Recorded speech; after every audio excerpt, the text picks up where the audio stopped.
Welcome to for loops lecture.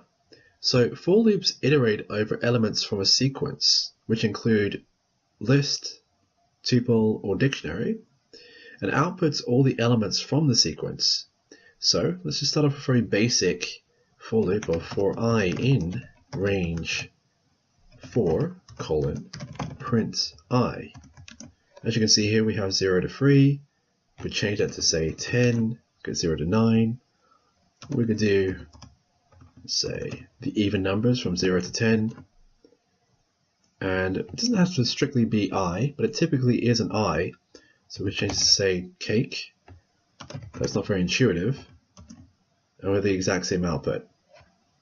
Okay, so moving on from that, let's say we do for I, let's do greeting in range 4, print hello world. And as you can see here with the output of the string hello world 4 times, 2 times, or 10 times, which is probably a little bit too many. Okay, so moving on from that, I'm just going to scroll down a little bit. And let's say we make a list of cats. So tiger, naturally, lion, jaguar, and let's say leopard. And then we do for cats in cats, print cats. And as you can see here, we have the output of tiger, lion, jaguar, and leopard. Okay. So moving on from that, let's say we do for num in range 4, print num, and then we can do num plus, say, 30. And as you can see here, we have the typical 0 to 3 for the range of 4, but we also have the addition of 30 each time. And I'm going to even go and do, let's say, num times num. Great. Okay. Moving on from that, and we'll try a nested list, so nest 1, and we'll have 3 nested lists. So the first one's going to be 10, 20, and 30, and the next one's going to be 3.5, 4.5, and 5.5, and then we'll do, our last one is going to be sword, hammer, and shield. And then what we can do is for I in range 3, print nest 1 I. And this prints out all the nested lists. Okay, well, we can go a bit further than this using the nest 1.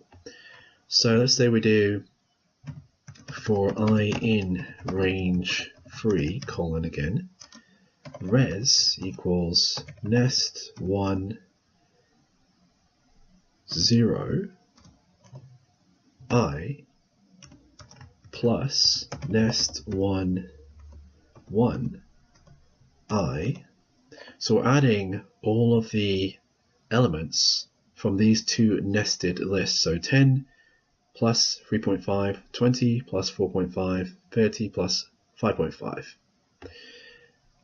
And then we do print nest 1 2, so we're grabbing all of the strings, so sword, hammer, and shield, and then we'll do I dot capitalize, and don't forget to put the parentheses here, otherwise this function won't work for this list. Do plus, then we'll do power level equal res. We run this, and as you can see here, we have the sword, hammer, and shield with their own power levels, which we've calculated. And notice that I've used the capitalize, which has caused the S, H, and S to be capital letters as opposed to what it was before originally. Okay. And let's say we also do weapons equals empty list. And then what we can do is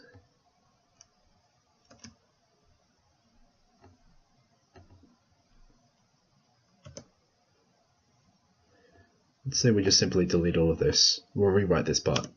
Okay, so what I'm going to do is s, keep that in the proper indented block. So s equals nest1 to I, dot capitalize like before, capitalize plus power level again equals plus string nest1 0 I plus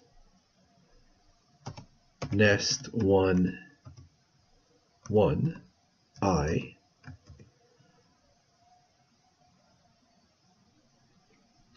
and that should work. Yep, that should be fine. Okay, and then what we do is, because we have weapons as empty, what we want to do is weapons dot appends s, and then we do weapons. And as you can see here now, we have the strings for all of these sword, hammer, and shield, all these weapons with their own power levels as strings in a list, and we can access them. So we do 0 get sword, 1 is hammer, and 2 is shield. Before, with just the prints, which we did in the previous example, we couldn't actually grab the values, we could just only print them out. Okay, so moving on from that, what we can do now is, let's say, an additions table or multiplications table. So for I in range 1 to 8 colon print, and we'll do formatting plus equals dot format I plus I. And as you can see here, we have 1 plus 1 is 2, all the way to 7 plus 7 is 14.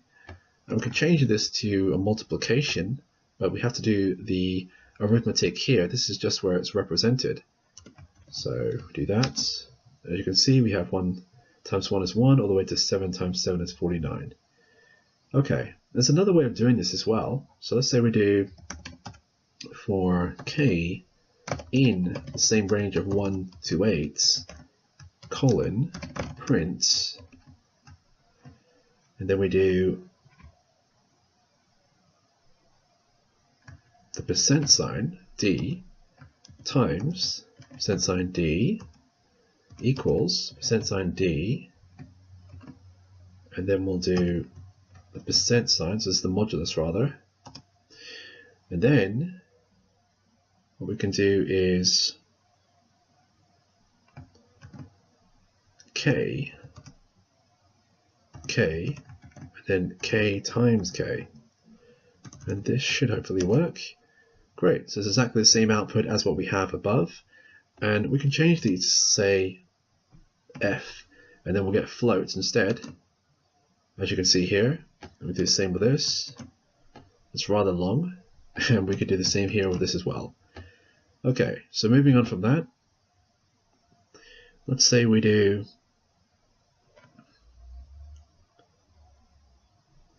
a tuple.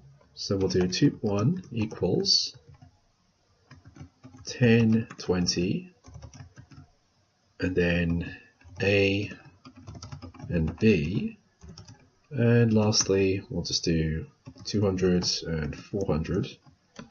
We'll do for t in tup1 print t. As you can see, it's similar to what we had before with the nest1, which we had output the nested lists.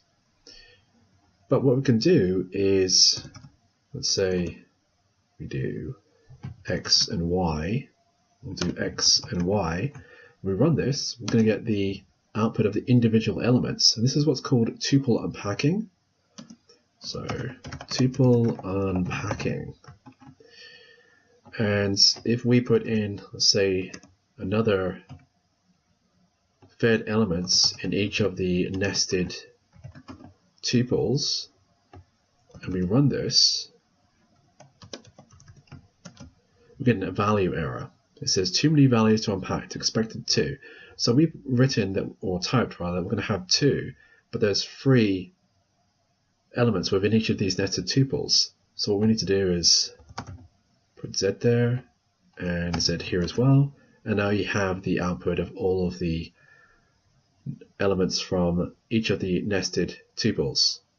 Okay, so moving on from that, what we can also do is, if I were to do for I in range 2, colon, and then I highlight all of this, and then hit the tab to shuffle it aside to the right hand side, and then run this, what you can see is it's given the output 2 times.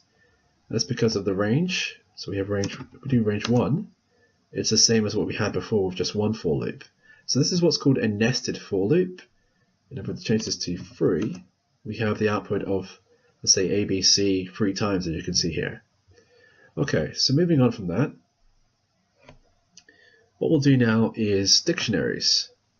We do D1 equals curly brackets, key 1, colon, and then we can do, let's say, before we do that, we can create cakes equals a list, and we'll do chocolates, so different types of cakes, lemon, carrot, which is my personal favorite, and vanilla.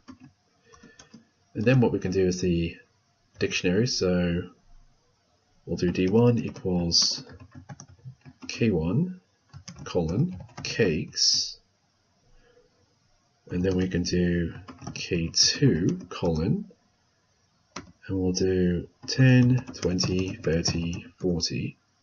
And actually what we're going to do is convert this into a tuple. So you can use either tuples or lists within a dictionary. And we do D1, and as you can see here we have K1 with the nested tuple, or the tuple rather, and then we have the list within the dictionary. And we do K1, we get the cakes, and if we do K2, we get the numbers, the integers. Okay, so how will we do a for loop using a dictionary? Well, what we can do is for D in D1 K1 colon print D. As you can see here, we have the output of the cakes, and if we do, say, K2, we get the numbers. Okay, let's just try a few more examples. So if we do for X in D1 colon, and for I in range 4, because there's 4 elements within each of the, within the tuple and within the list, so we do print X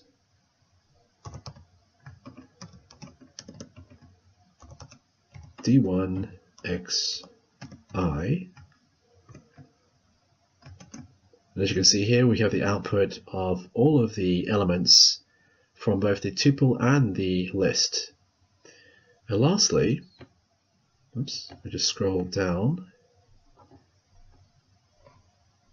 We'll do cats again, and then we can do endangered equals serious, critical, very critical, stable. Okay. And then what we can do is for C in range 4 colon print cats C dot capitalize like before, and then we'll do level